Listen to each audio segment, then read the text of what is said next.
Hello everyone. So in this session we will be discussing the Mains 2025 ethics paper.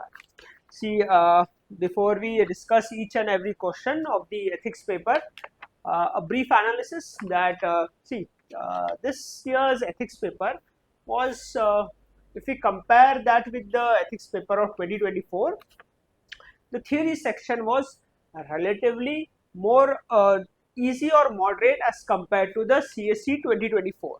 Okay, and theory and the case study section was more or less on the similar lines of 2024, but the challenge of this year was the questions may appear to be in of GS 1, 2 and 3, but the challenge here is to open up ethical dimensions in such question and not fall for the trap of writing answers as if they are of the GS 1, 2 and 3.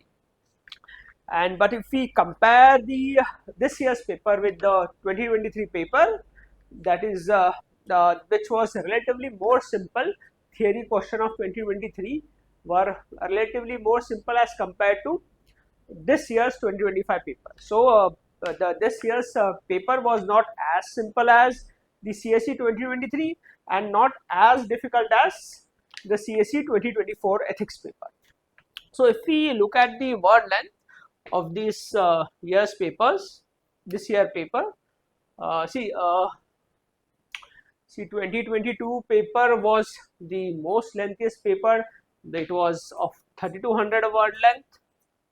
If we compare that with the 2023 paper, it was around 2200 words. 2024 paper was of around 2500 words, and 2023 paper was of around 2350 words.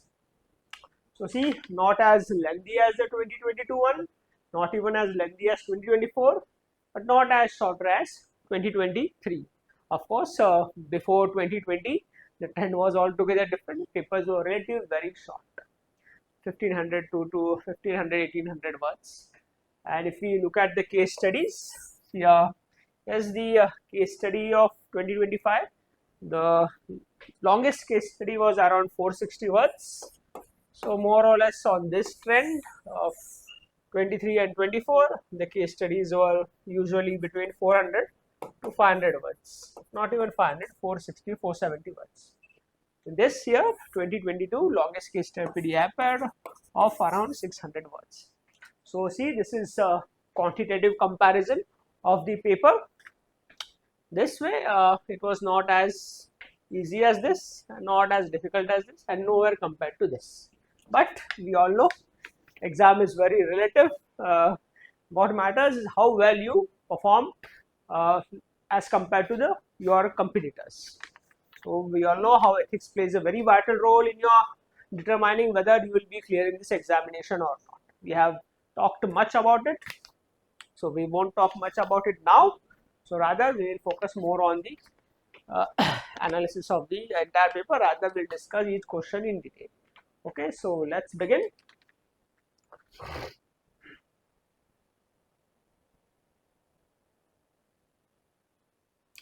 So let's start with the theory section. Question number 1A. See, first step should be when you get the paper or when you practice answer writing, etc. First step should be the breaking of the question. That is understanding what the question is asking, what are the various parts of the question, and which will help you structure the answer in a very coherent manner, in a smooth flow. Answer will have a smooth flow. So let's start with this question. So in the present digital age, social media has revolutionized our way of communication and interaction. So this is one statement. Okay, one talks about the revolutionary aspect of social media with respect to communication and interaction. Then, however, it has raised several ethical issues and challenges. Okay, this is the second statement. Describe the key ethical dilemmas in this regard. This is the third one. Now, see, many people have a ready-made intro, but in this type of question, the things may not work. See, this such a big long question is that. you should infer what actually should be the body of this question. What is the main thing the question is asking you to write? They are asking you to write more on this ethical dilemmas in this regard.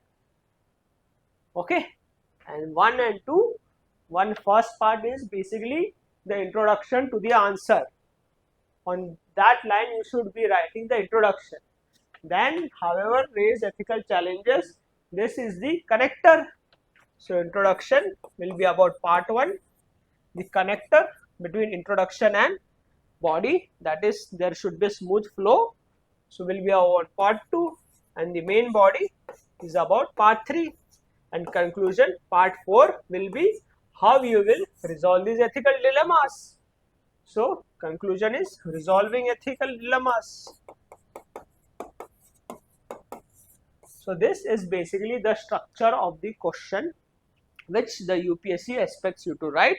This is how the question has been structured and how the answer should be structured. Now, introduction, you talked about the how social media has revolutionized our communication. By way of social media has democratized communication. Anyone can communicate whatever their views have on the social media through a mobile phone or a laptop or any other electronic gadgets. So that way social media has revolutionized, democratized communication, has broke the hierarchy of communication, that you can directly interact with people at the top position also. Previously, before social media, you need to, if you want to interact with the minister or your elected representative, you need to take appointment. But now with their social media handles, you can directly communicate, chat, comment about the some policies you don't like or you like. So that way it has revolutionized. Also, communication has become very mass based. Any post goes viral, it can reach thousands and lakhs and crores of people. Before, communication was to reach such mass base, it was radio, newspaper, but now everyone can reach the masses through social media. So on these lines you can write the introduction. Then comes the connector. It's saying that this has ethical issues and challenges. Yes, then write about ethical issues, that this social media has revolutionized, but it has also thrown many ethical challenges. Write in brief 1-2 lines for trolling, how human values are kept at the lowest pedestal, people not even respecting elders, which is our part of our social morality. They are abusing, spreading fake news. So this all ethical challenges it is showing, whether social media is exhibiting any human values or human dignity. Is social media showing compassion, reducing face-to-face, human-to-human interaction? Is more virtual interaction. We all know whenever you see a human in a face-to-face interaction, some emotion is generated. But on virtual interaction, there is no such emotions. It's more machine-to-machine interaction. So human values are getting subsided with social medias. Spreading fake news, propaganda, abusing, trolling, etc. These are the challenges. This you can write in the connector. But now the main body part. Let's talk about what are the various ethical dilemmas in this regard. So you can write ethical dilemmas here. So one by one, at least write 4. 4 will be enough, and give analysis of that. So first is, yes, you can write freedom of expression versus morality.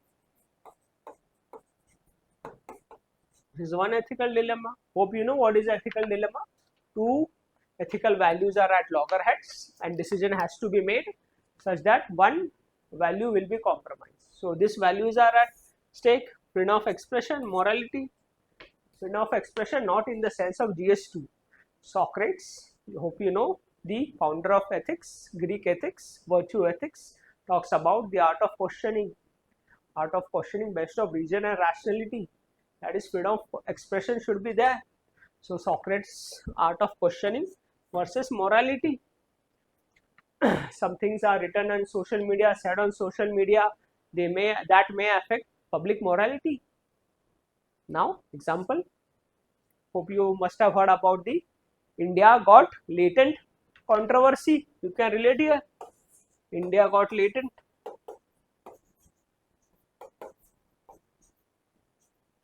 controversy. That what is that person's name? Samay Raina, and that one more Ranveer Alabadia case, freedom of expression versus morality. And also another you can relate with Operation Sindoor also. When the ceasefire was announced, Operation Sindoor, was announced, ceasefire was announced, how the people started to troll the foreign secretary. Even they did not spare his daughter also, trolling, abusing. So one hand side there is freedom of expression, and other side morality. So this is one ethical dilemma. Second, if it's bringing freedom of expression, then it is bringing anonymity as well. So you can say anonymity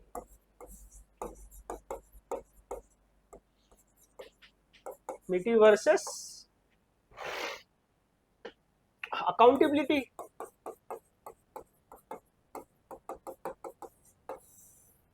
Now anonymity is basically, it's a very important human value, human dignity. Anonymity, privacy, one of the rights needed for utilitarian philosophy, for the realization of utilitarian philosophy. Anonymity, social media is providing that you can create fake accounts, etc., and troll people, abuse people. This anonymous is there. Even some social media platforms, the users are also not traceable. Many of you must be using Telegram. Users are seldom traceable on Telegram. So anonymity. Then what about the accountability of those people who are spreading hate, lies, fake news, trolling people? Whom to make accountable? The social media handles, social media platform, internet service providers, or the users. If the user is a minor, they are parents.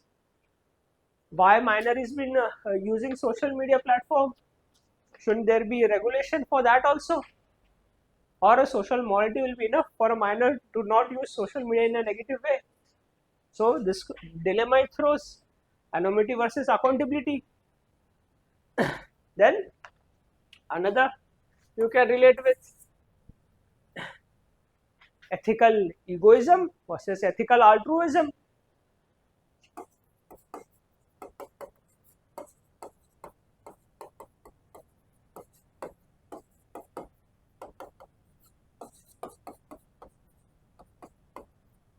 This is one more dilemma. It is ethical egoism. Social media ensures satisfaction of ego needs, maximizing your own ego needs, deriving pleasure from making reels, videos, etc.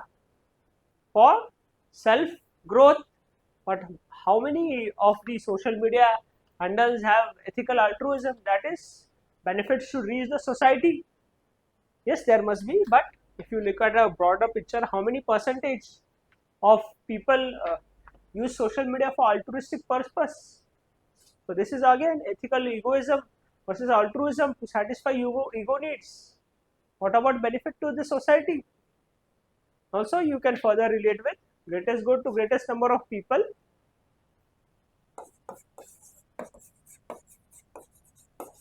versus deontology, or means versus end. Social media platforms mines people data. They will design an algorithm that will make people addictive to social media. It promotes greatest good to greatest number of people, that is taking social media towards the people, democratizing communication. Social media handles platforms grows this way. But what about means and ends? They are using people as a means to achieve an end of improving connectivity. So this too also there is an ethical dilemma. Then you can also write mental well-being versus human values.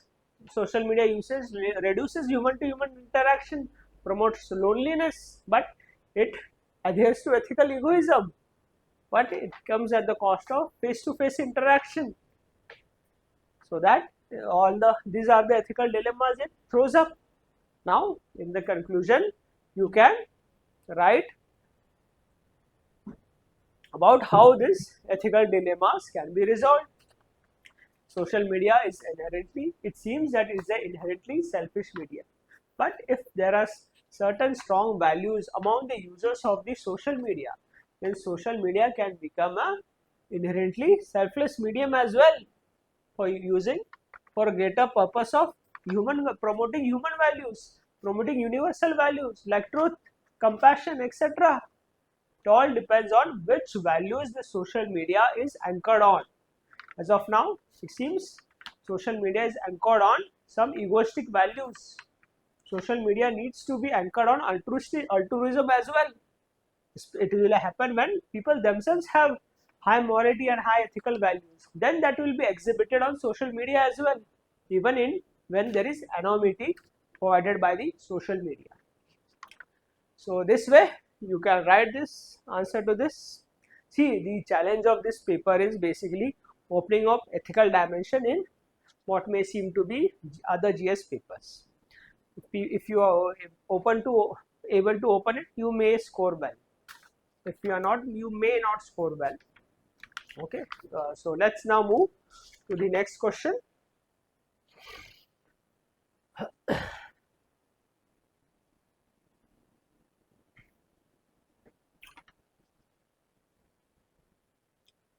Now, constitutional morality. Here first, breaking the question, is not a natural sentiment, one part, but a product of civil education and rule of law. Second part, this can be considered as one entire statement. Okay. Examine the significance of constitutional morality. Third, the significance for public servant in promoting good governance and ensuring accountability in public administration. So basically, constitutional morality may appear to be a GS2 question. See, it is saying that constitutional morality is not a national product. So which philosophy you can relate with? So it is saying that constitutional morality is not inherent part of a human being, that people will be constitutionally moral. See, constitutional morality is basically whether the values of the constitution are being followed in letter and spirit. Constitution is like a structure or preamble has some values: liberty, equality, fraternity, and the flesh by means of law public servants have to fill, so that there is constitutional morality in execution of the law. Also, people, the public servants should follow the values of constitutional morality. Many times law is not clear, but action in such a way that it reflects constitutional morality. That is constitutional morality. It is saying that it is not a national product. That is, you can relate this with contractarian ethics, where Thomas Hobbes says that human being is inherently a selfish being, so will behave in a selfish manner, and to control that selfishness, the human enters in a social contract that gives up the rights to the state, and state will govern on the behalf. So it is in a way that human being is selfish, so it's not a natural sentiment. Okay, so but a product of civil education and adherence to rule of law. So civil education, that see through education etc. people are made realize of their rights, liberty, equality, fraternity, and adherence to rule of law. That law is made keeping in mind the constitutional morality. So if you adhere to rule of law, there will be constitutional morality. So this is what basically even Hobbes, the contractarian ethics thinker, talks about: contractarian philosophy, adherence to rule of law. So this is basically what the statement means. So that way you can start with Hobbes. This part will form your introduction. Then significance of constitutional morality to public servant. This will form as your connector. So it is saying public servant. See, public servants are different from civil servants. Yes, civil servants are public servants, but not all public servants are civil servants. Public servants are those who draw salary from the consolidated fund. Those are public servants. So public servant can be civil servant, judges, executive, prime minister, president, even MPs, MLAs are all public servants. So in that context, it's asked, not only civil servant. Okay.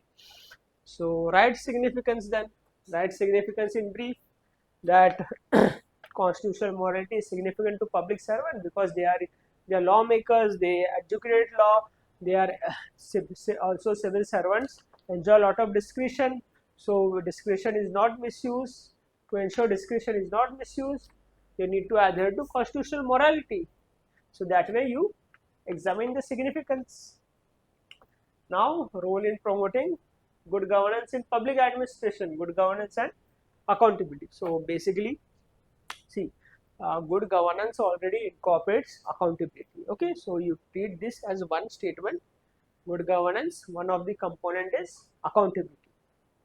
So you write then that lawmaking should be in such a way that it follows the constitutional morality, that there are not so provisions that hinders the constitutional values.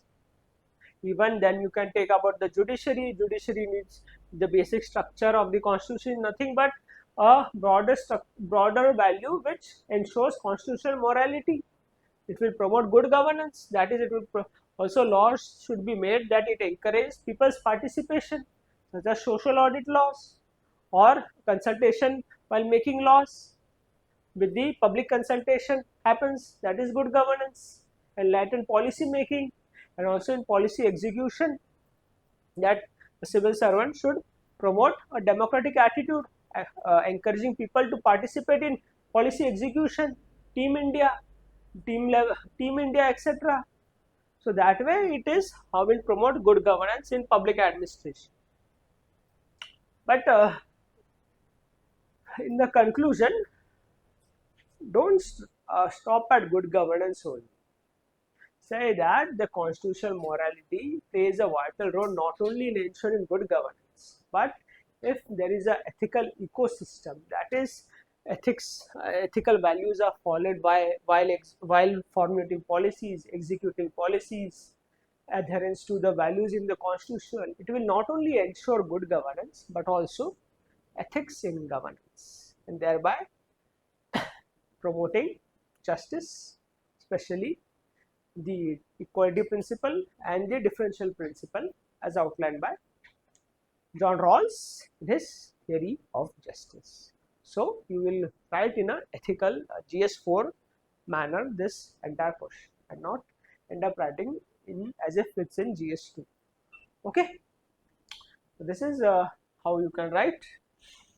Now let's move to the next question.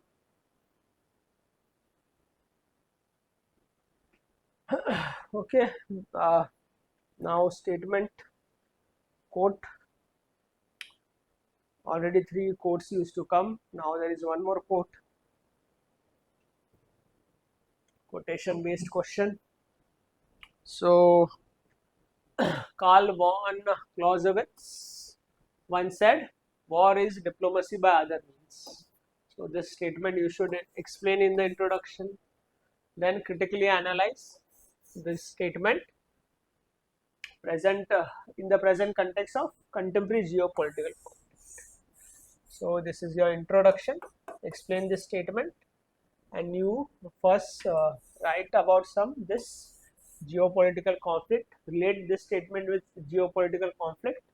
This will form the second part, and at the end you critically analyze the third part. So this way you can structure the answer.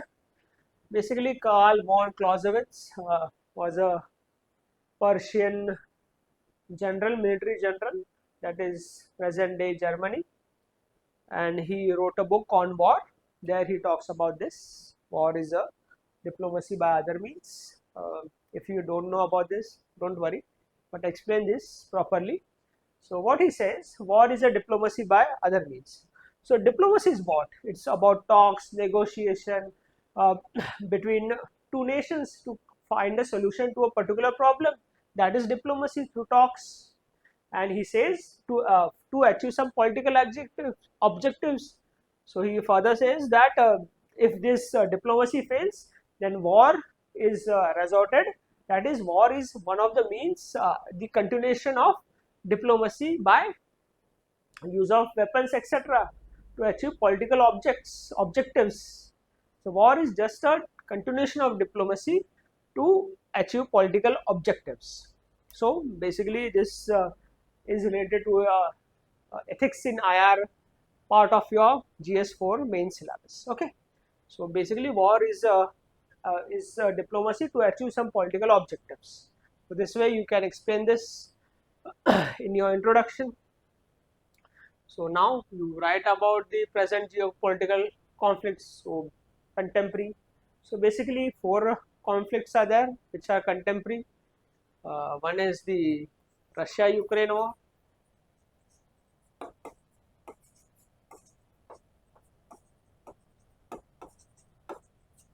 Then Israel-Iran conflict, which happened recently. Then Israel, Palestine or the Gaza, and yes, of course, Operation Sindoor. Explain at least these 2 in detail. Detail as in within the space. No need to write each and everything. Rather give more emphasis on analysis. Okay. So write how in Russia-Ukraine war, where traditional diplomacy failed, then it led to war. That Russia was of the view that Ukraine should remain under its fold, but Ukraine wanted to join, shifting towards the Western European countries to joining NATO. There was previously a different president who was pro-Russia. The regime changed, then Zelensky came. He became pro-Western countries, wanted to join NATO. Then some regulation was passed in Ukraine that there was some Russian-speaking region in Ukraine that you cannot speak Russian, etc. Some language issue happened. Then talks happened. The talks were going on between Kremlin and Zelensky about not joining NATO, etc. But talks failed, diplomacy failed. Then war happened in 2022 and it's still continuing today. So Russia-Ukraine war. This way, how the war became one of the another tool for diplomacy by other means to achieve the political objects of Russia, of Ukraine not joining NATO. Similarly, Iran conflict, Israel-Iran conflict. The Israel and USA said that there were nuclear enrichment was going on. Diplomacy first initially succeeded. They joined cooperation plan of action. The diplomacy then still the US withdrew from JCPOA. Then Iran continued with enrichment. Then political objectives. Israel had political objectives that it should be the only power in the Middle East. So that objective to achieve this, then war was resorted. And Israel, Gaza, you know how it's going on for years, and now also it's going on. Political objectives of Israel to not allow the formation of the Palestinian state. And of course, Operation Sindoor. See, diplomacy is what between India, Pakistan, you know, cricket diplomacy plus diplomacy to contain terrorism in terror camps in Pakistan. So there is no terror activities in India. So diplomacy. Then this present government also in 2014 started the neighborhood first policy, that the even the Pakistani PM was invited to RPM swearing in ceremony. So it was diplomacy. But then Pulwama happened. Then there was also joint investigation that also failed. Then Pahalgam happened, and we know it happened. Then Operation Sindoor. So diplomacy by other means. So we targeted the terror camps. So achieve the political objective of finishing terror activities, terror camps in the neighboring country. So this is how the war acted as a diplomacy by other means. So this you can write. Then at the end you critically analyze. See, war may be one of the tools, but it doesn't necessarily ensure that there is ethics in international relationship. What is ethics in IR? That relationship between the countries should be based on equality, there should be respect to sovereignty, there should be respect to human values, there should be independence along with interdependence. But war happens what then? It happens then there is abuse of human values, human dignity, there is no compassion, empathy. Take the case of Israel-Palestine conflict, the Israel war on Gaza, how the how the food trucks are being stalled from going to Gaza. People are dying of hunger. So many women and children were killed in Gaza, Palestine. So that way, war is not necessarily diplomacy by other means. Diplomacy means there is some kind of ethics in international relationship. But war goes against human values, it leads to loss of human lives. It's not a relationship based on equality between the countries. Ukraine is such a small nation, Russia, then how it's based on equality? How is the relationship between here based on equality? So that way you two have to critically analyze at the end. This way you should write this answer. Okay. Okay, now let's move to the next question.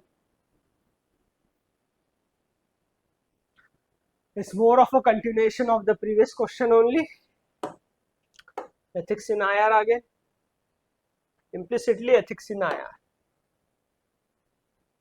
So what the question says, keeping national security in mind, examine the ethical dilemmas. Okay.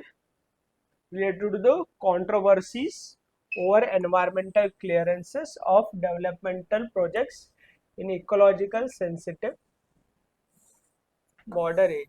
So basically it's talking about ethical dilemmas, environmental clearances in context of environmental clearances where in the bordering ecological sensitive areas of the country.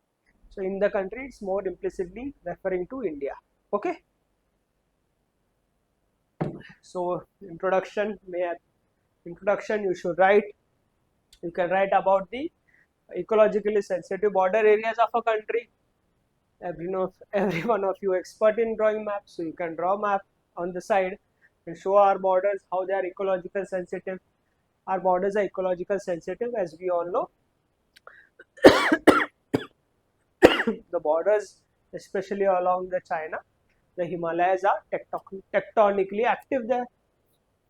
So it is vulnerable to landslides, earthquakes, border around Nepal, etc., or along China, Tibet, they are ecologically sensitive.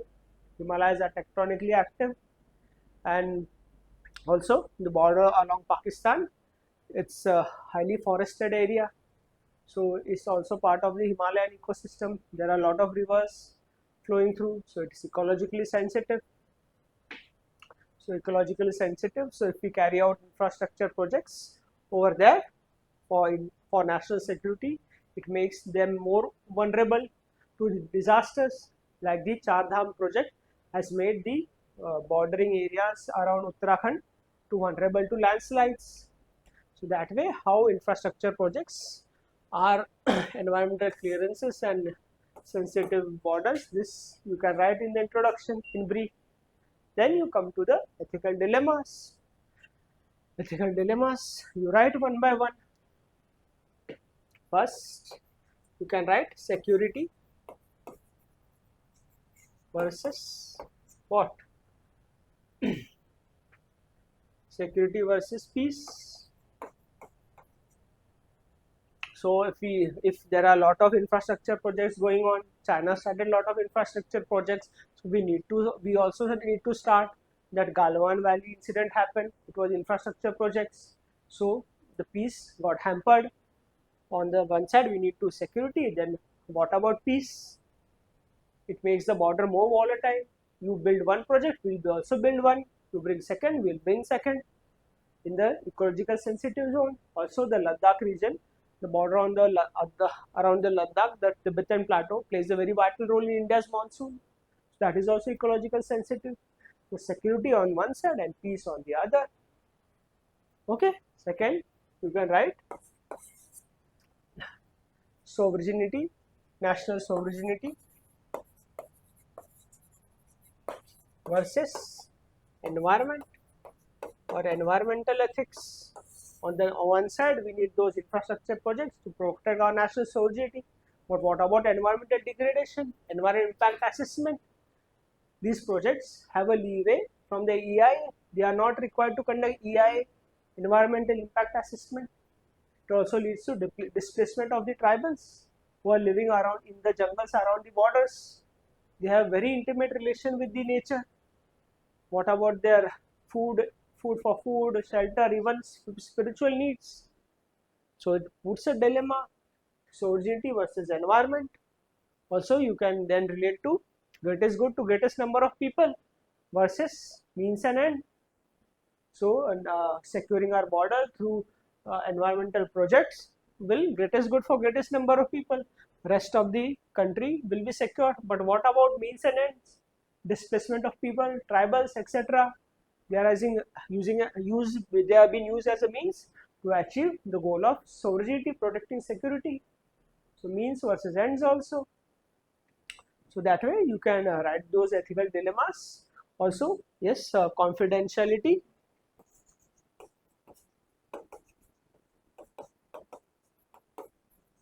versus accountability.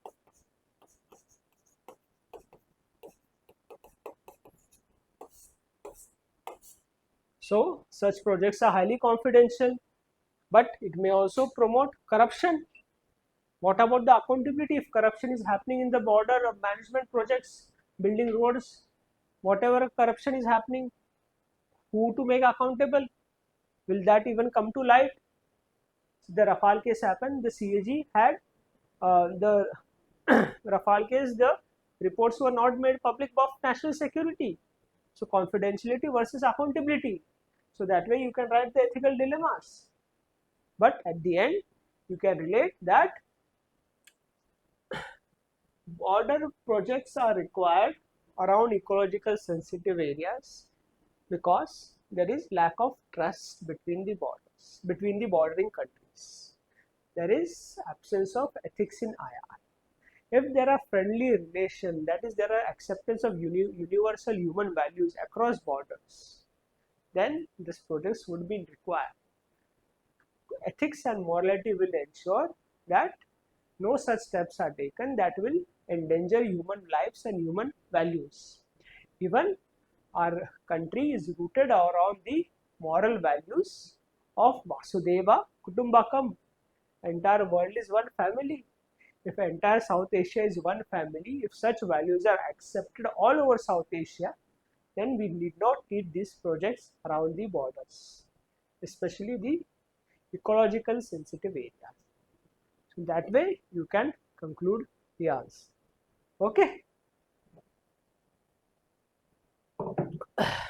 So let's move further to the next question. See, just open as many ethical dimensions in these questions. Questions are those, I am repeating again, more of GS3, GS2, GS1. Okay, now quotation based questions.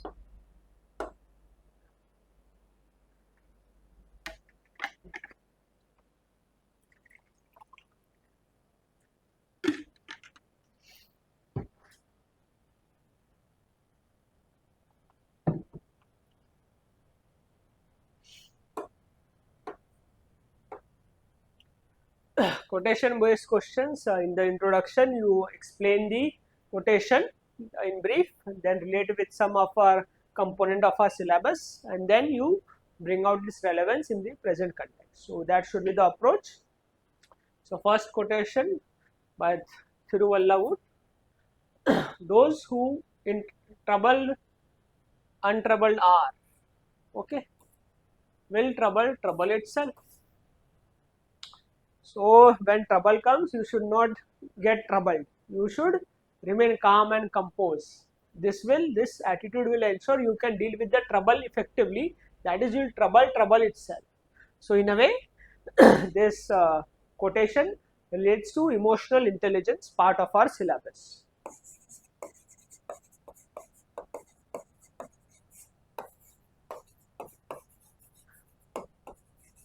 and also value system.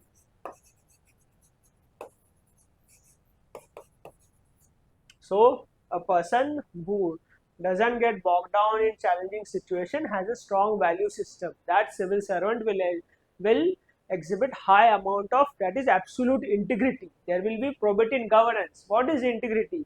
That you act in such a way that what you say you also act. That is a wholesome system, which is not, there is no distinction between what you say and what you act, especially in pressure like situation. See, this is what the quotation actually means. And also emotional intelligence, that is controlling your emotions, standing by your values, especially in troubling times. So this will help in dealing with the trouble effectively.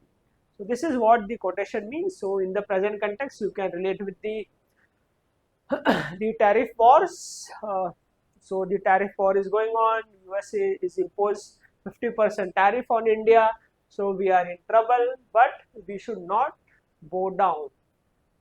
That is, we should not compromise on our sovereignty, on our independence. What US is saying, to stop buying oil from Russia. So we will act according to our dispensation, not when the what the third what the other country says. That is our independence, sovereignty, and also ethics in IR. So we so trouble came. We did not get bogged down to what US is saying. We said, okay, fine, if you want to impose 50% tariff, but we will promote consumption in our own country. We'll go vocal for local. We'll also try to have smooth relation with other countries where our goods can be exported. Now the Prime Minister is visiting China, Japan, etc. So in a way, we are not getting troubled by trouble. We are trying to trouble itself.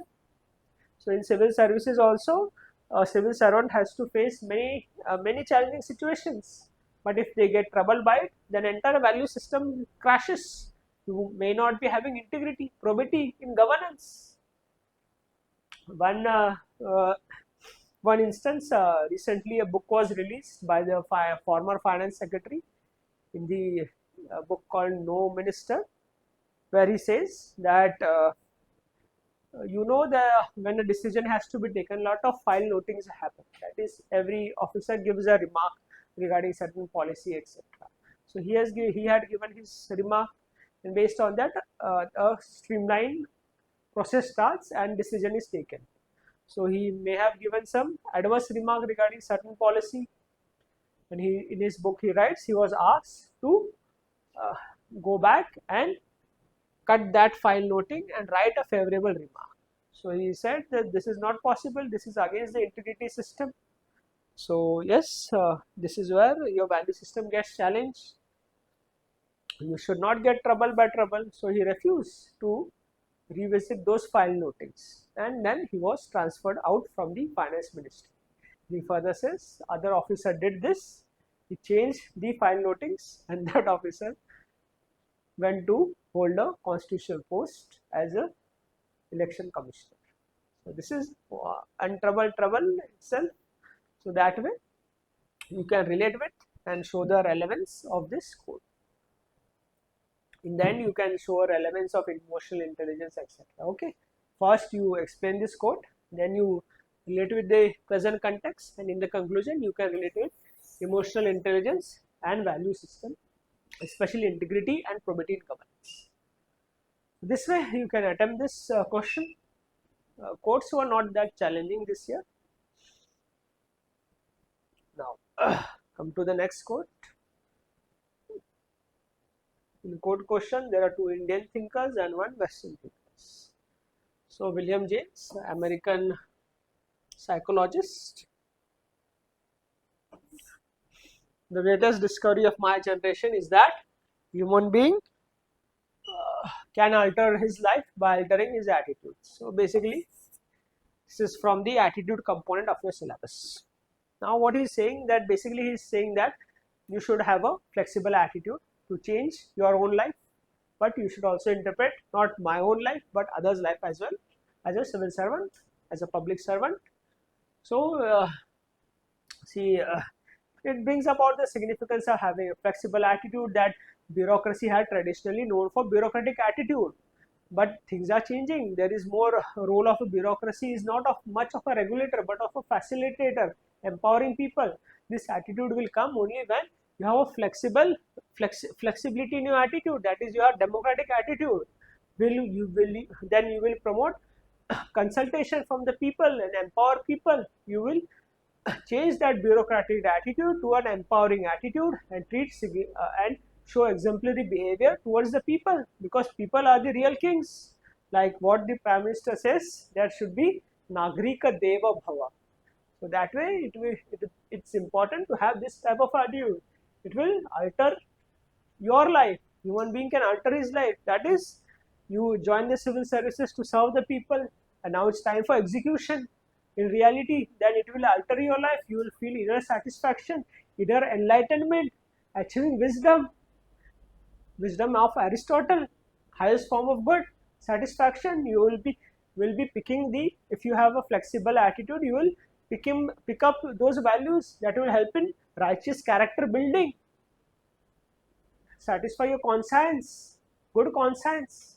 This way you can alter your life. You will not suffer from crisis of conscience, etc. You will achieve wisdom, enlightenment, and not only you, but you also will transform the life of many thousands and crores of people in our country who are looking up to you to change their lives. The last man, the least developed district, the person living in the least developed district, the most underdeveloped village, the most backward house, the most poor person in that house is looking at you with some hope that someone will help me pull out from this misery. And this will happen only if you have an attitude which is human being can alter, attitude that will help you altering your own life and the life of the people. So that way you can write in the present context from bureaucratic attitude to democratic attitude, how the attitudes needs to be shaped. Also you can connect with the components of attitude, cognitive, affect and behavior. That way you can write. Cognition should be right, affect, emotions, behavior, then attitude will be shaped according to the need. Okay, so for a developed Vikasit Bharat of 2047, this attitude is needed. Prime Minister also says. We'll come to that in the coming question. So this way you can write this question, answer to this question. Okay.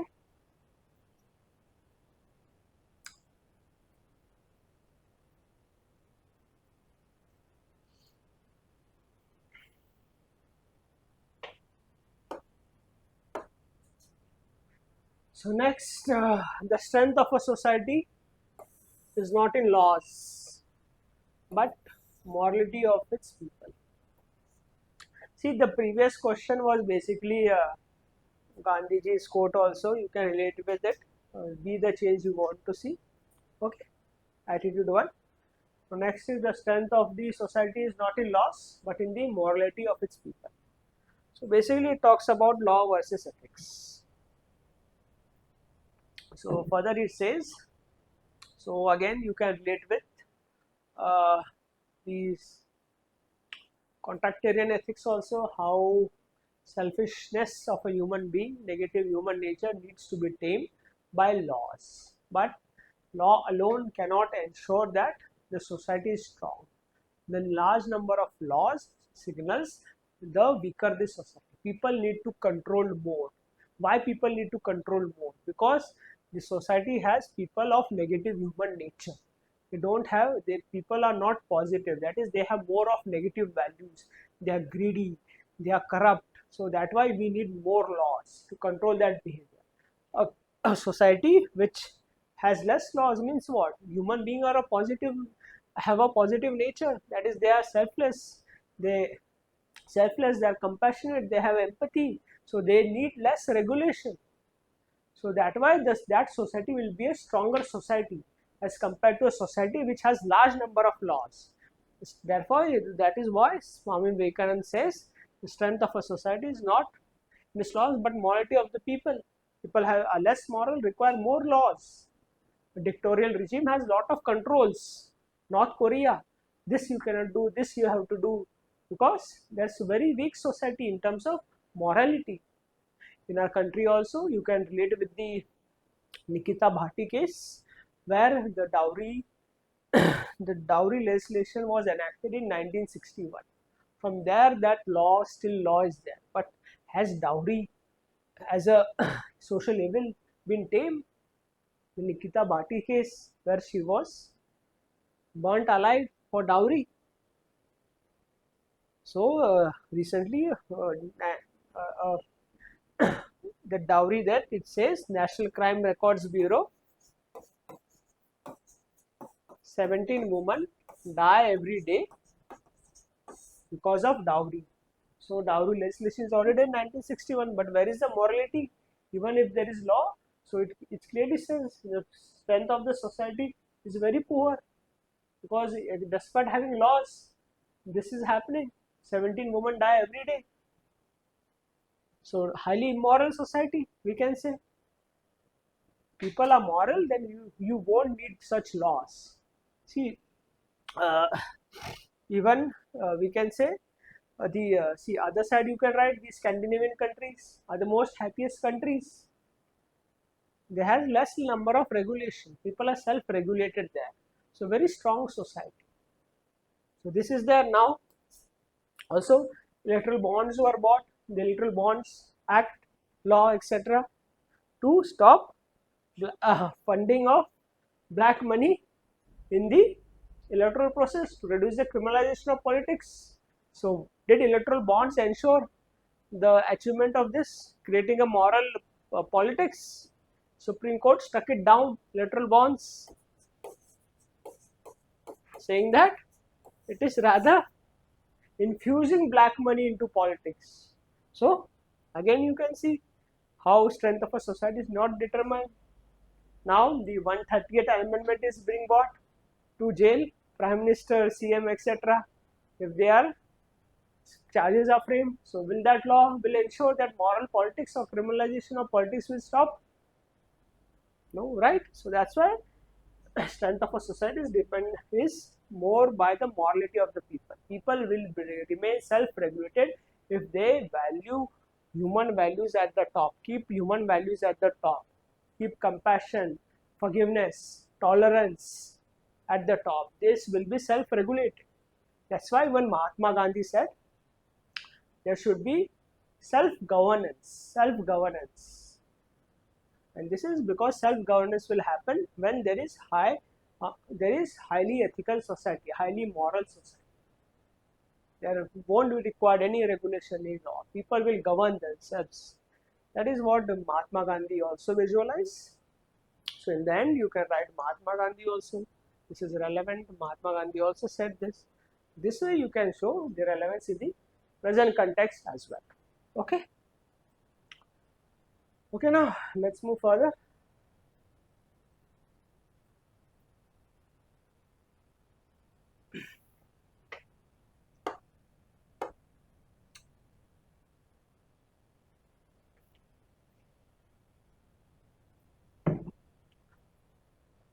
For any kind of social re-engineering by implementing welfare schemes.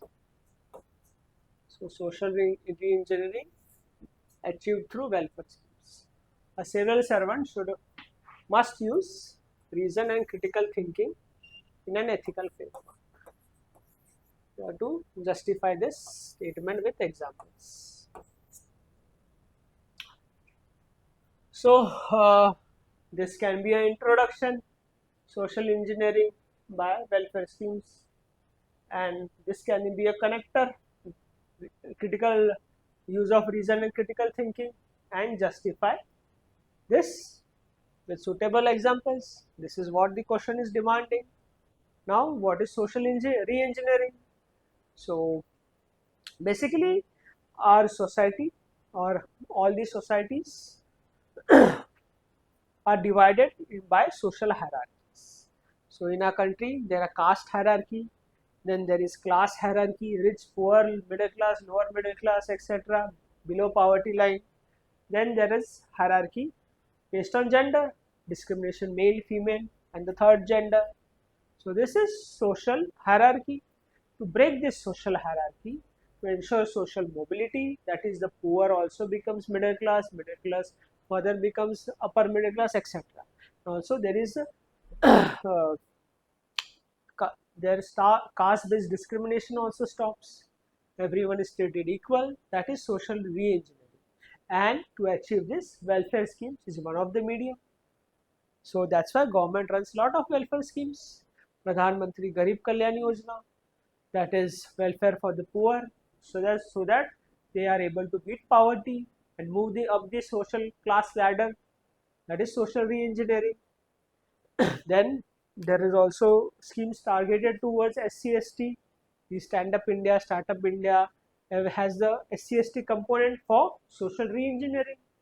So that is welfare schemes can ensure social re-engineering.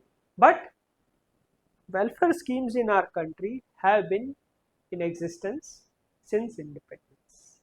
So has social re-engineering happened? Has the constitutional morality been practiced in reality? Have the lower social classes enjoyed the values of liberty, equality, fraternity, brotherhood, compassion?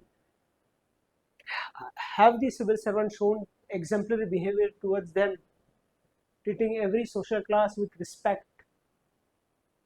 So welfare schemes have been there, but we are still not realized. So that's why the civil servant must use reasoning and critical thinking. That is what reasoning and critical thinking. Socrates, he talks about art of questioning to promote reasoning and critical thinking. His work was further continued by Aristotle to achieve virtue ethics. So that if you have reasoning and critical thinking based on rationality, there will be achievement of wisdom. The fifth senses will be grown, the wisdom, sixth sense. So this is why reasoning and critical thinking, because welfare schemes are not self-sufficient. Funds will be less, there will be leakage. To reasoning and critical thinking, the civil servant can innovate and plug the loopholes and help in social re-engineering in true sense. So that is what social re-engineering talks about, critical thinking and reasoning, achievement of wisdom, enlightenment, etc. So you have to justify with examples. Give some examples now. Many examples you may have it. So you can write the case of Elluru district in Andhra Pradesh, where the collector Prasanna Venkatesh started the Akshaja scheme,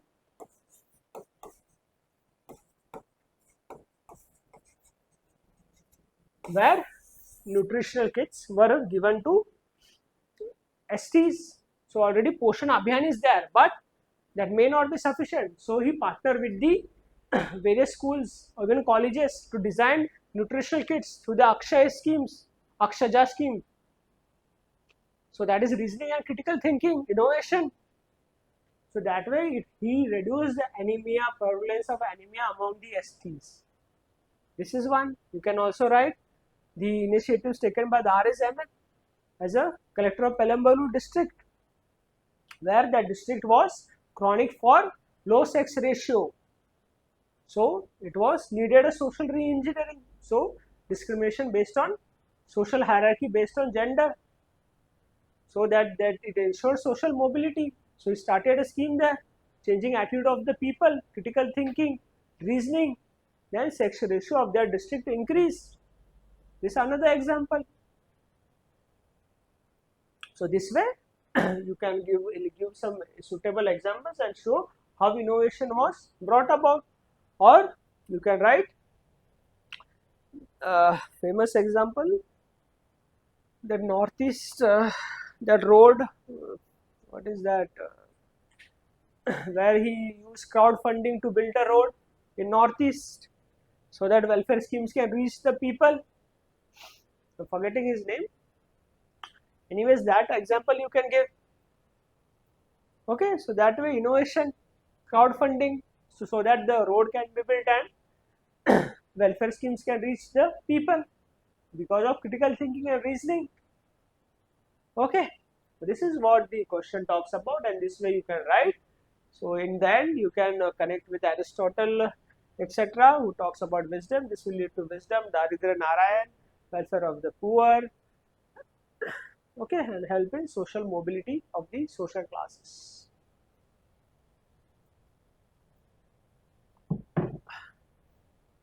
Okay, let's move further.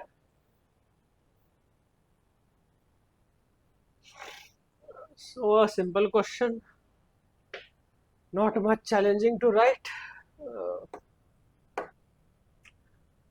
The major teachings of Lord Mahavira, explain relevance and contemporary. See, not much difficult. You must be having the content of this NCRT. You must be reading ancient NCRT. A lot of content, etc. Chapter on Jainism, Buddhism. There must not be problem of content, and you can relate with show relevance. So basically, Lord Mahavira, the 23rd Tirthankara of Jainism, his teaching even had inspired Mahatma Gandhi. Mahatma Gandhi's philosophy of truth, non-violence, satyagraha were inspired from Jainism. So that you can write the introduction and write his teaching, the 5 vows, ahimsa,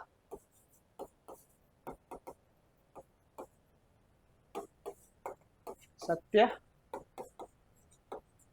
asteya,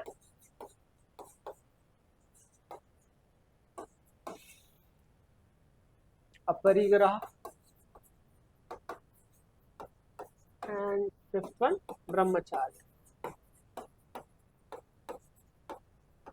So write this 5 and point by point bring its relevance. Ahimsa, that is non-violence. You can relate with the Russia-Ukraine war or any conflict which is going on. Promotes ahimsa, need to promote ahimsa, inherent part of the human values, promoting ahimsa, so that you can show its relevance. When you talk satya, speaking the truth, brings to the importance of speaking the truth. Now you can also relate with Operation Sindoor, how US President is constantly saying, I have ensured the ceasefire. It's because of me ceasefire happened. Now because of satya, it is affecting ethics in IR also. So this way it becomes relevant. You should not lie. Asteya, that is non-stealing. Many things happen: non-stealing of work, stealing of nuclear nuclear missile, nuclear bomb techniques, etc. Proliferation of fake goods. Uh, that is when stealing, etc. happens. It exhibits absence of truth in the society.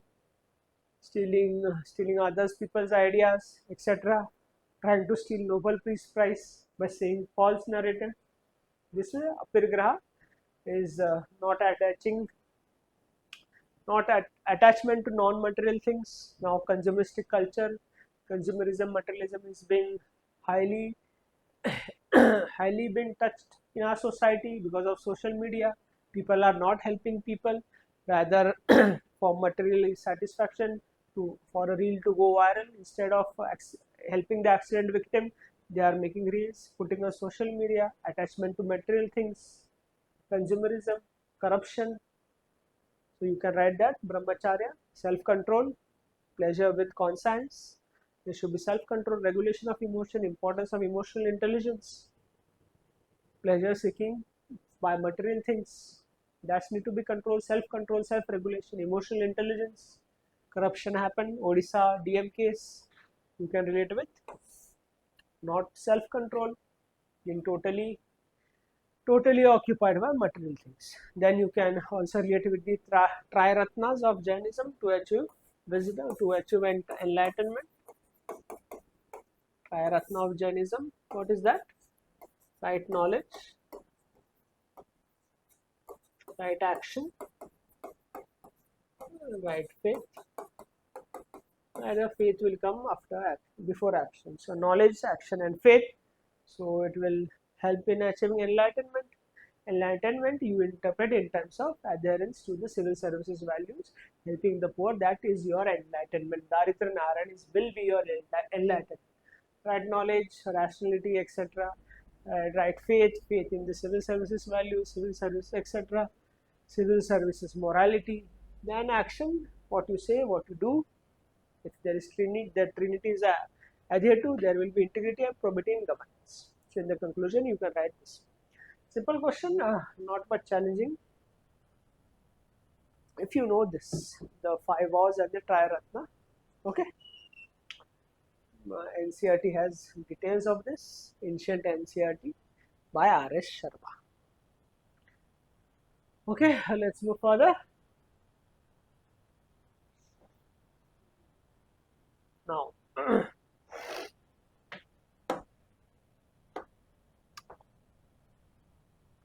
one who is devoted to one's duty attains the highest perfection of life. One more quote. So, duty and highest perfection. One's duty.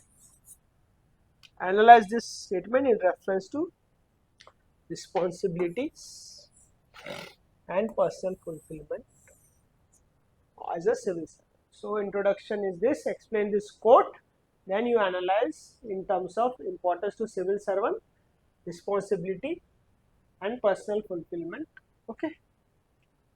So, duty now, yes, you can connect with devotion of duty, dutifulness, but it's better you connect with Kant's moral duty.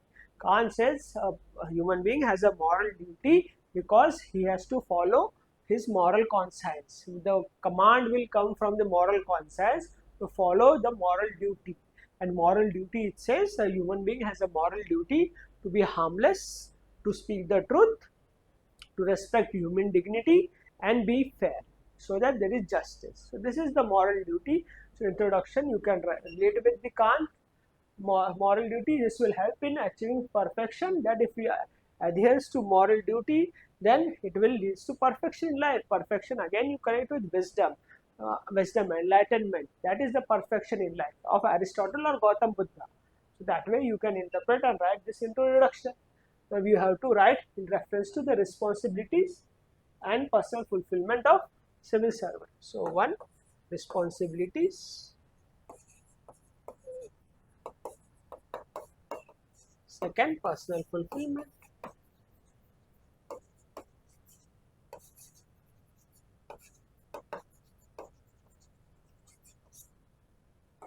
So civil servant is responsible in 3 aspects. Responsibility towards what? Towards civil services as an institution, not friends, family, etc. Civil services institution. Second is towards the people. And third, constitutional morality, constitution.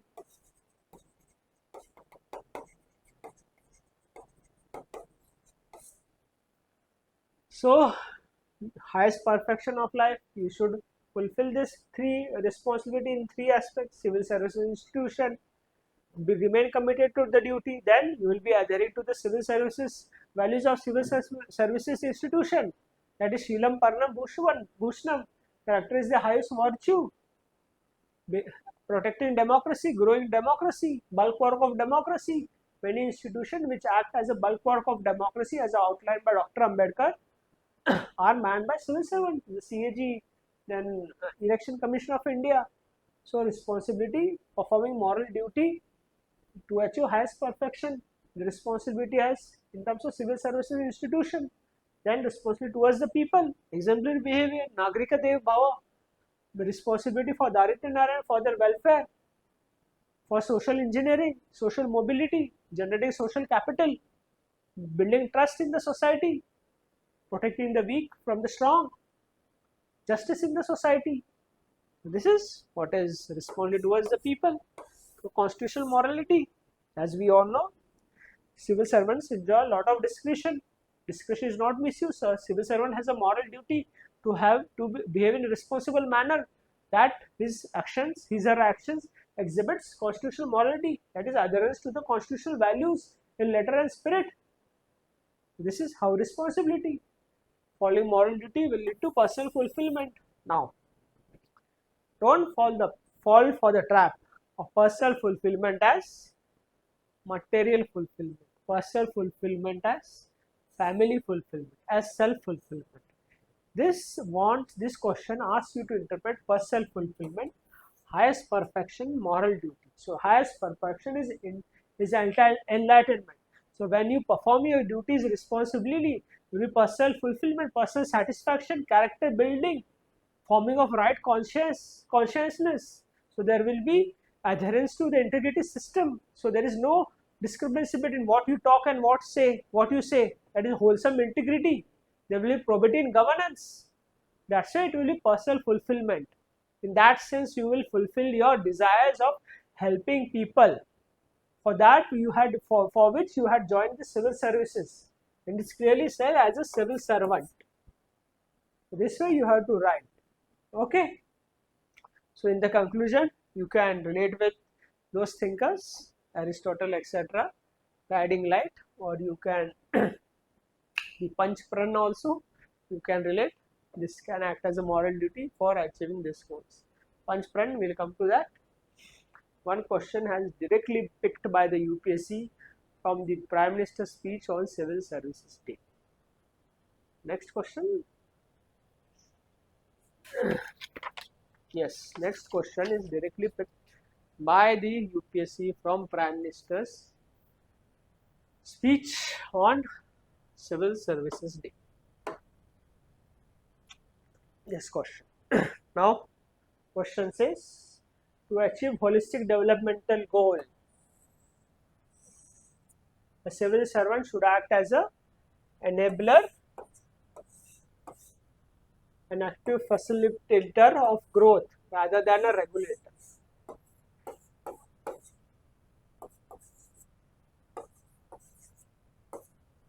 What specific measures will you suggest to achieve this goal?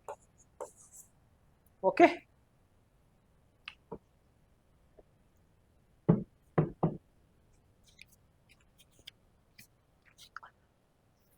So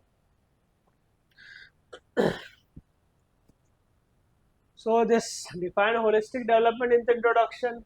Then connector, it's saying act as enabler. So it connect with the attitude aspects of civil servant, not bureaucratic attitude, but a democratic attitude. What specific measure? The third part. Then conclude. Now, what is holistic development? Economical, social, political, etc. That is holistic development. But it's better to write what specifically holistic development is. Prime Minister of India on Civil Services Day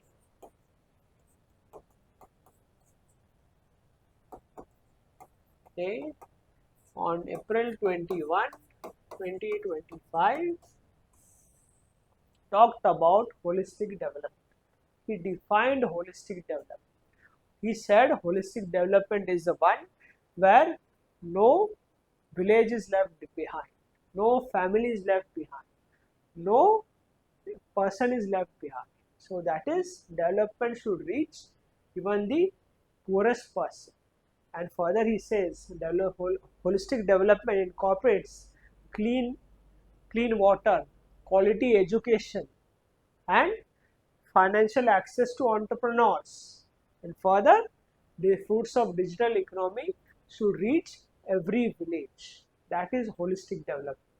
And to achieve holistic development, a civil servant should act as a enabler and a facilitator.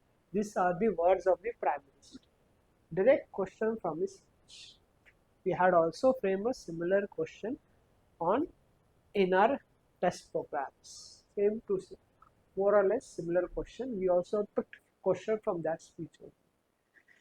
So, act as an enabler and a facilitator of growth.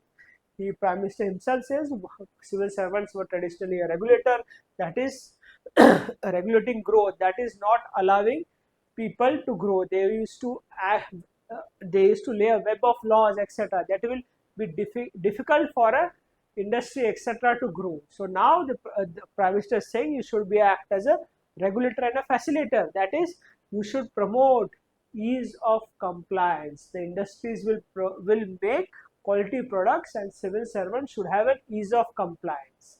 Ease of compliance by leveraging technology, so that there is impactful change among the people. So therefore, that to happen, a civil servant should be a facilitator of growth, rather and an enabler of growth, rather than a regulator. Promote people's participation in the growth, social audit, RTI, etc. That will be so sorry, not RTI, social audit. Make people in active participants of growth, promoting entrepreneurship among the people. That is active role of a civil servant as a facilitator. So the crux is, the Prime Minister says that civil servants should promote ease of compliance, not regulation. So that will require a change in attitude. A bureaucratic attitude is what? Controlling people, regulating people. Now facilitating, you should have a democratic attitude. People are the king. The Prime Minister further says there should be have an attitude, civil servants should have an attitude that considers that promotes the value of Nagrika Dev Bhava. From Atithi Dev Bhava, he says Nagrika Dev Bhava, that citizens are the god. So that enabling and facilitating attitude you should have. Now, for specific measures, yes, specific measures, bureaucratic attitude should be done away with.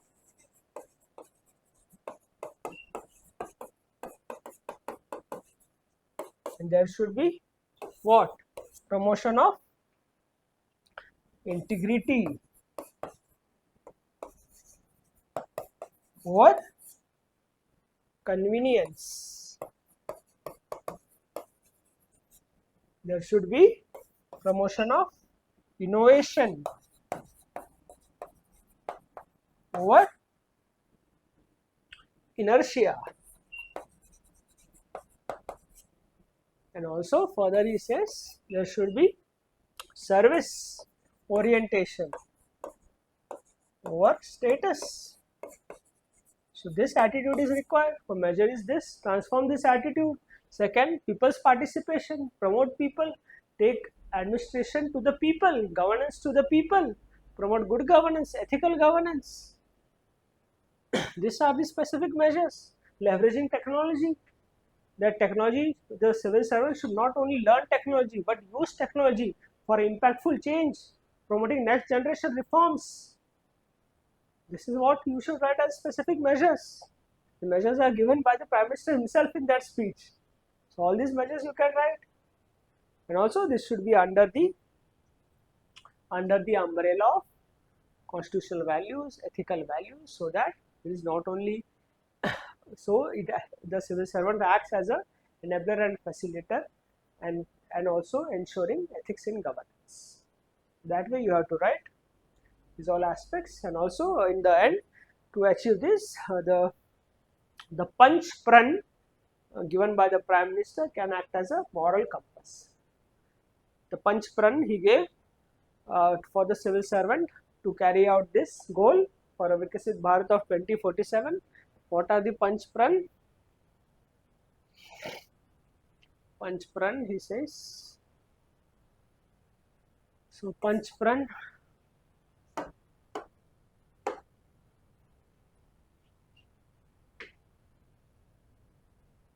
Panch Pran.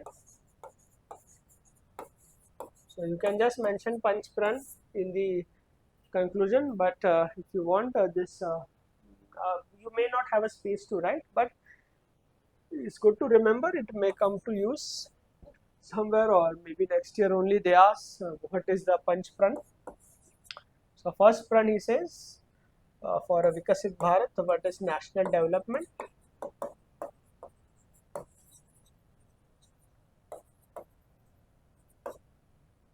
Then next Pran is doing away with servitude attitude, shedding the colonial mindset. Third is unity, promoting unity among people. Fourth is pride in heritage.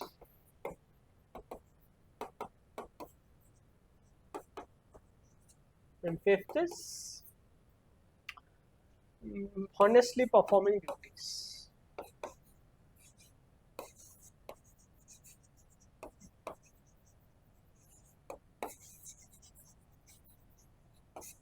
So dutifulness of Kant, etc., bureaucratic attitude, democratic attitude, unity, national development, these are the Panchpran. So you can write in the conclusion, Panchpran can act as a moral compass to achieve the holistic development of the country. Okay, so this way you should write. That's why current affairs are important.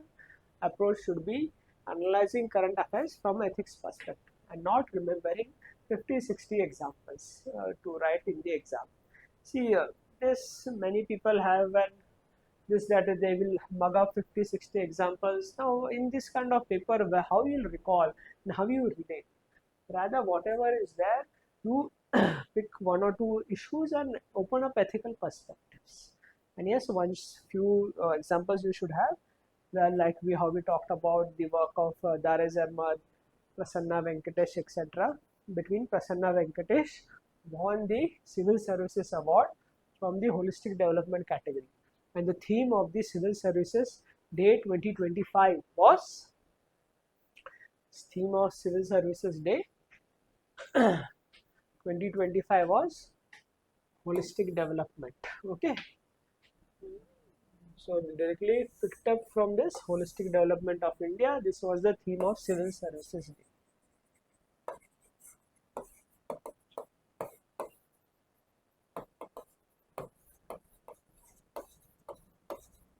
Holistic development.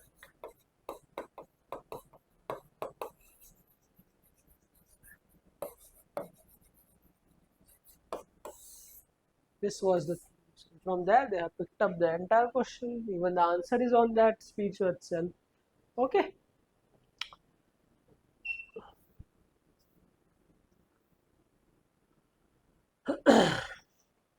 So question 6a on work culture. It is said that for an ethical work culture,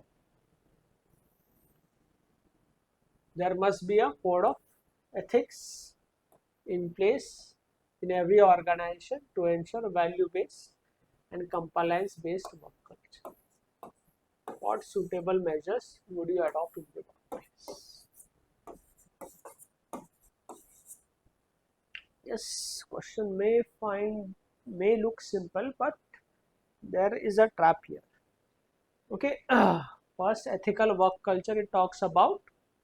So introduction can be about ethical work culture. Then it says that there should be code of ethics. So this can be a connector. So you have to write this, the third part, suitable measures. Don't fall for the trap writing about code of ethics. This phrase is modifying this. So you have to write suitable work measures in terms of creating an ethical work culture, not just framing of code of ethics. So this is a trap laid out. This some we have interacted, they have just given a designed a code of ethics. That is not the demand of the question. This is a phrase which is modifying this sentence. Okay, so in the introduction you can write about ethical work culture. What is work culture? That is explicitly mentioned in your syllabus. Work culture is how people interact in an organizational setting. What are the values the organization stands for? What are the objectives? The way people interact, employer-employer relation in a organizational setting. How the company is, what is the relation of that organization with the uh, with the uh, with the society, etc. So that is a work culture, the interaction, etc. And if it meets the standards of ethics, then there will be ethical work culture. Okay, so it is saying would you adopt at your workplace? So your workplace is talking about, so you can okay, so after this defining right this, then you can talk about code of ethics. That code of ethics is one of the ways of ensuring ethical work culture, because code of ethics is code of ethics is what is code of ethics. Code of ethics are the desirable values which the organization employees should follow. That is code of ethics. And code of ethics, though have not framed for civil services, ARC has recommended some code of ethics to include some values. And code of ethics, we all know, are not enforceable. They that is there cannot be punishment, physical punishment for violating of code of ethics. There is punishment will come from your own conscience, unlike code of conduct where you have do something wrong, you can be punished. So that is code of conduct. Code of ethics, that's why it's desirable, it's not enforceable. It is part of your inner aspect, inner conscience, inner character building. That is code of ethics. So in a way, this is what is showing compliance based work culture, value based and compliance based work culture. So in a way, compliance cannot be ensured by code of ethics. So for compliance based measure, it's saying what suitable measures you will adopt at your workplace. So it is specifically saying that your workplace. Now you write something about your workplace first, then you talk about measures. So if you are working, well and good, talk about your organization.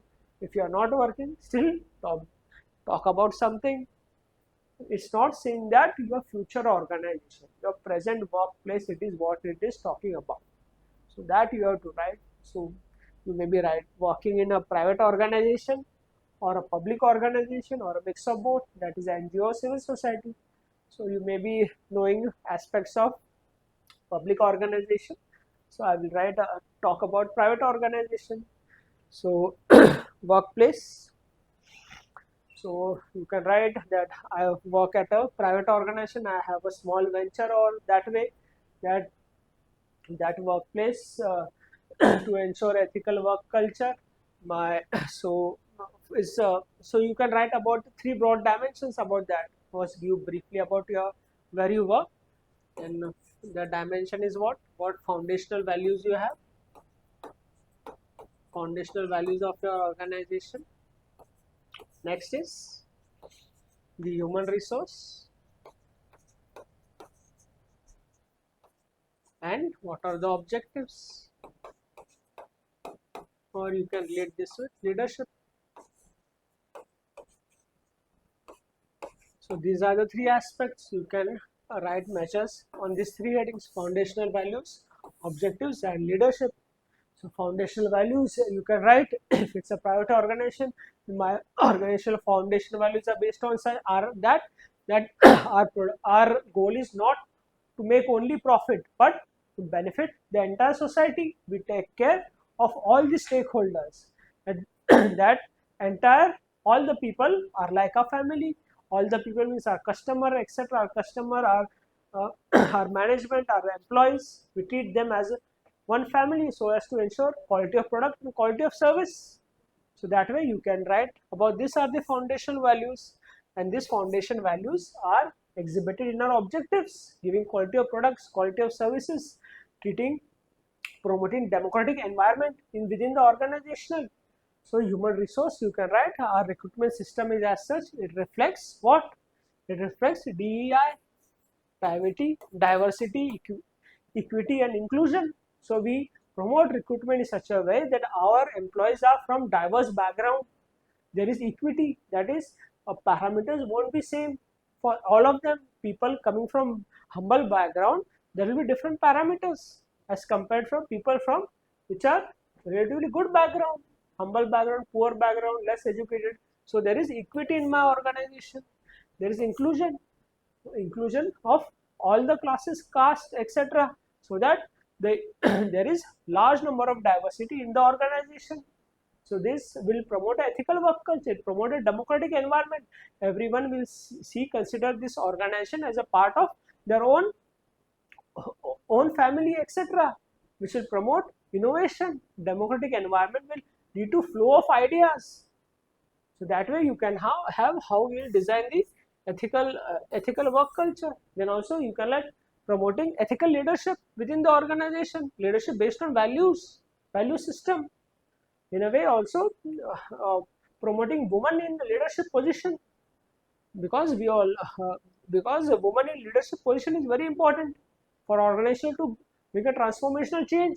Even Harvard Business Review had conducted a study which said that when women are in a leadership position, the organization goes transformational change, because women promote team building, compassion.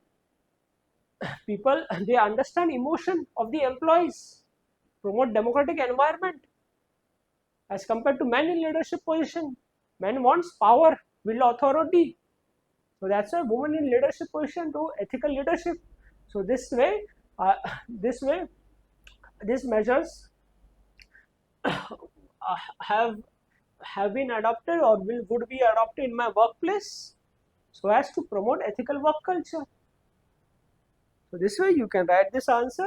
Yes, a bit challenging to write because if you write only code of ethics, but what suitable measures, not just code of ethics, these all measures also. Okay. Then also you can, if you have space, you can add the legal aspects as well. They are following legislation, etc. That is not much importance in this GS4 question. Rather, this is important to write. Okay, so that way you can give a total ethical overtone to this type of questions. So this way you can design the ethical work culture, and also it is saying the present workplace, not future. These are the two traps in this question. Okay. Now let's come to the next question.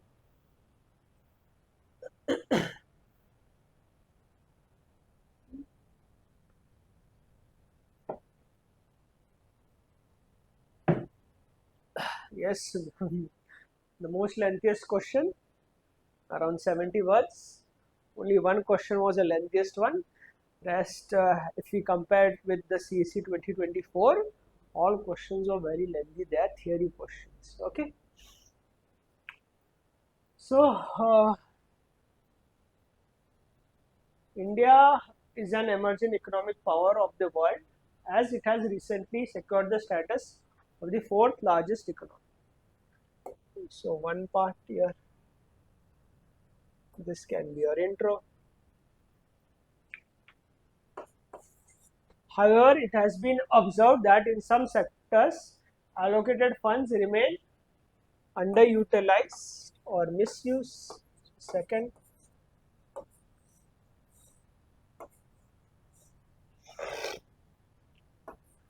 what specific measures would you recommend ensuring accountability in this regard to stop leakages and gaining the status of 3rd largest economy of the world in the near future?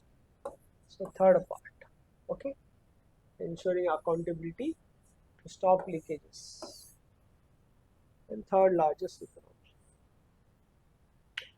So, which part of the syllabus this question is referring to? Public fund utilization, that is explicitly mentioned in your syllabus. So, first part, this can be an introduction, this can be a connector, this use an underutilized, this you can use the body part. Okay. And conclusion, I will tell. So, wonder why it is talking about the 3rd largest economy. Why not the 1st largest, 2nd largest? Why 3rd in the near future? So, you can introduction, you can write that India has been as how IMF has outlined in its report World Economic Outlook, that India has been growing more than 6% for the last 2 decades, and recently it became the 4th largest economy. So you can write also the top 4 economies, rather top 5. So USA, number 1, number 2 China, number 3 Germany, number 4 India, number 5 is Japan. USA is $30 trillion economy, China is $19 trillion economy, Germany is $4.7 trillion economy, India is $4.187 trillion, and Japan is $4.186 trillion. Okay, so this is the economic standing. So see this, India is 4.187 and Germany is 4.7. So difference is more or less of $0.5 trillion. Okay, so difference is more or less $0.5 trillion or $0.5 trillion is the difference between India and Germany. Germany third, India fourth.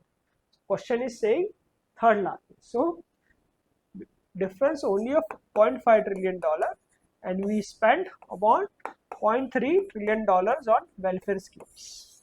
So because of the leakages, all the benefits are not reaching the people.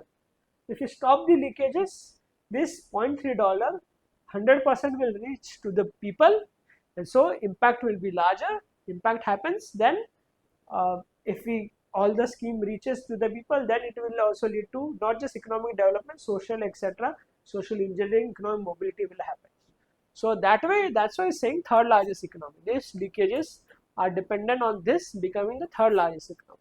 So if this gap will fill, India will become the third largest economy because we spend $0.3 trillion on welfare schemes and $0.5 trillion is the gap. So that's why it's referring to the third largest economy. But if gap gets worse, then 4.187 is India, 4.186 is Japan, then the difference will India will become the fifth. So very minor difference. So leakages should be plugged between not related to the question. Germany is $4.7 trillion. What is the population of Germany? It's only 8 crores. And state like Uttar Pradesh has a population of 20 crores. So per capita income needs to be increased so that India becomes a Vikasit Bharat. Per capita income should be around $15,000 for a country to be a developed country. At present, India's per capita income is $2,500. Okay. So yes, now let's come to a question. So understood why it's pointing towards the third largest economy and why it's pointing towards leakages. Okay. So introduction, you can write this in brief. Then you talked about how the funds are misutilized or underutilized. So underutilized means funds which have been allocated for a particular sector, particular ministry, particular scheme have not been utilized. So give some example now for that. So example, yes, some schemes were in use. ADR found that PRS or ADR found that Ayushman Pradhan Mantri Jai program, that Ayushman Bharat program, only 67% of the funds allocated was spent. So underutilization. And also case was a CAG report outlined, which then even Supreme Court took cognizance of that in Uttarakhand the CAMPA funds, compensatory afforestation management fund, were misused. Those funds were used to buy iPhones, iPads by the ministries and the bureaucracy. So misuse of funds. Also you can write about MG Narega.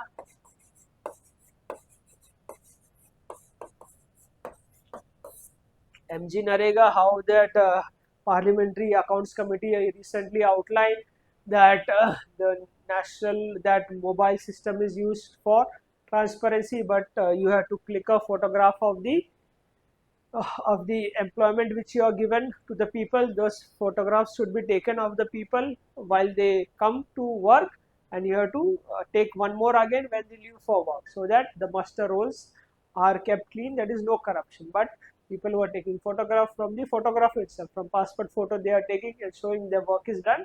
So there was basically corruption. Even Public Accounts Committee talked about this. So in a way, this shows how there is misutilization and underutilization of funds. Even you talk about your state, some schemes also, that public welfare schemes, such as in Maharashtra there was a Larki Bahin scheme where a woman of a particular class were to be given some money, 1,500 something per month, but even the main members took that benefit, etc. So misutilization of funds. So because of that, then you write about the specific measures would you recommend for accountability to stop leakages and getting third largest. So ensuring accountability. So public fund utilization, accountability, write about the basic stuff first, financial improvement in the financial management system, allocating funds only when clearance is given. Also one thing, Ministry of Tourism had utilized only 1/5 of the allocated funds, so that is also underutilization. So that write one or two only examples, not lot of examples, because so many things you have to write.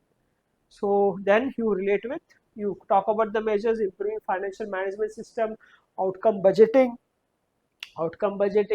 then allocating funds only when requisite clearances have been taken.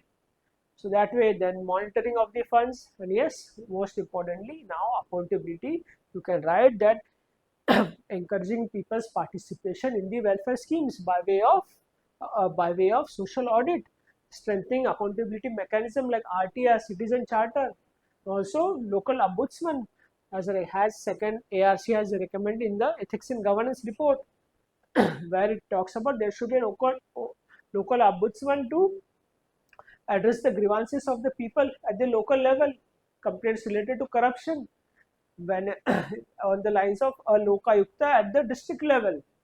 See, if corruption is exposed and if there is a nexus, the people will go to complain, district collector, etc. But if the office of district collector itself is there, then is involved. So that way you can write, and then you connect with ethics in governance in their conclusion. So, and also you can also write about underutilization. One more, MP LAD scheme is considered as the most corrupt scheme. So ARC2 and Supreme Court has said recommended abolition of that scheme. So that aspect also you can write, but write only one or two examples so that you have other things to write. Okay, so this way you can attempt this.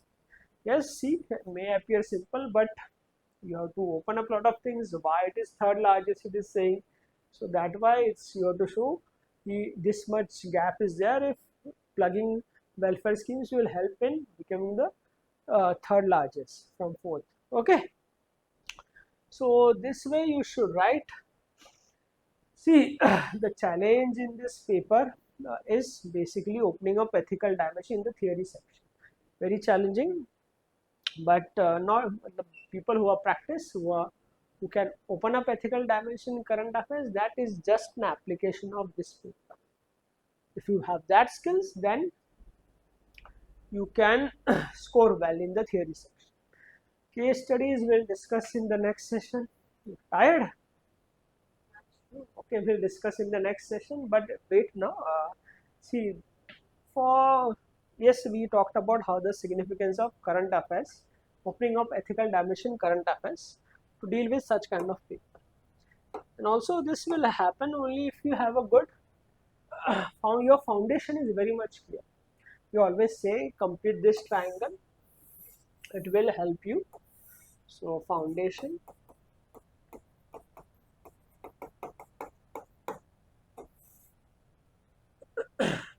then answer writing and enrichment. See, if your foundation is clear, then only you will be able to link with all those thinkers and philosophers. Okay, so how we link with Socrates, with Kant, with virtue ethics, then work culture, ethical work culture, that. So, but foundation is shaky, that may not happen. And opening up the ethical aspects in GS2, GS4, 3 type questions in GS4 may become very challenging. And once your foundation is clear, you practice answer writing so that you will apply this and enrich whatever feedback is given, etc. From that you enrich your answers. So this triangle will be completed, and this will help you writing good answers in the ethics, actual ethics paper. Okay, so case studies we will discuss in the next session. I hope this helps. I hope this session was helpful for you. Okay, then happy learning.